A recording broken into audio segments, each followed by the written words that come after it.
সিরাজগঞ্জ শহরে বেড়েই চলেছে চুরি, ছিনতাই সহ নানা অপরাধ নিয়ন্ত্রণে শহর জুড়ে সিসি ক্যামেরা বসানো হলেও তা কাজে আসছে না।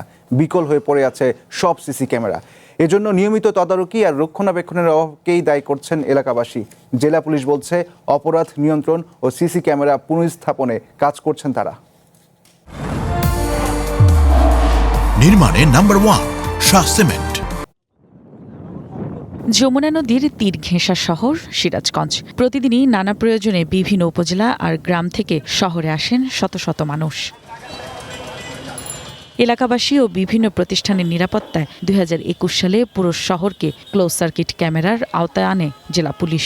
শহরের 65টি পয়েন্টে 100টি সিসিটিভি ক্যামেরা স্থাপন করা হয়।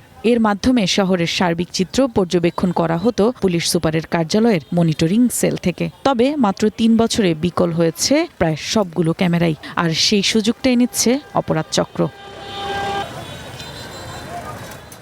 শুধু তাই নয়, কয়েক মাস আগে শহরের চৌরাস্তা এলাকায় দিনে দুপুরে কুপিয়ে হত্যা করা হয়েছে এক কিশোরকে। প্রতিনিয়ত ইপটিজিং এর পাশাপাশি পাড়া মহল্লায় বসত বাড়িতে ঘটছে ছোট বড় চুরি, ছিনতাই সহ নানা দুর্ঘটনা। সিসি ক্যামেরায় কিছু অপরাধ শনাক্ত হলেও অধিকাংশ অপরাধী থেকে যাচ্ছে ধরাছোঁয়ার বাইরে। ফলে শঙ্কিত শহরবাসী। যারা অপরাধ করে তাদের যে গতিবিধি, এইটা পর্যবেক্ষণের জন্য সিসি ক্যামেরাগুলো পুনঃস্থাপন অতীব জরুরি। বিগত 2টা বছর আমরা দেখছি প্রশাসন কর্তৃক সিসি ক্যামেরাগুলো পৌরসভায় না লাগানোর ফলে 7টা মার্ডার হয়েছে। কিশোর গ্যাংকের যে একটা দৌরাত্ম, রাত্রের বেলায় টিন কেটে ঘরের মধ্যে ঢুকে দোকানের মালপাতিগুলো নষ্ট করে নিয়ে গেছে। পৌরসভার একটি সমন্বয় করে পুরো সিরাজগঞ্জ পৌরসভাকে সিসি ক্যামেরার আওতায় নিয়ে আসতে হবে বলে আমি মনে করি। আবারও সিসিটিভি ক্যামেরা পুনর্স্থাপনের জন্য ব্যবস্থা গ্রহণের কথা জানান পুলিশের এই কর্মকর্তা। সিসি ক্যামেরা থাকা জনসাধারণের জন্য নিরাপদ এবং আমাদের জন্য ক্রাইম ডিটেকশনটাও খুব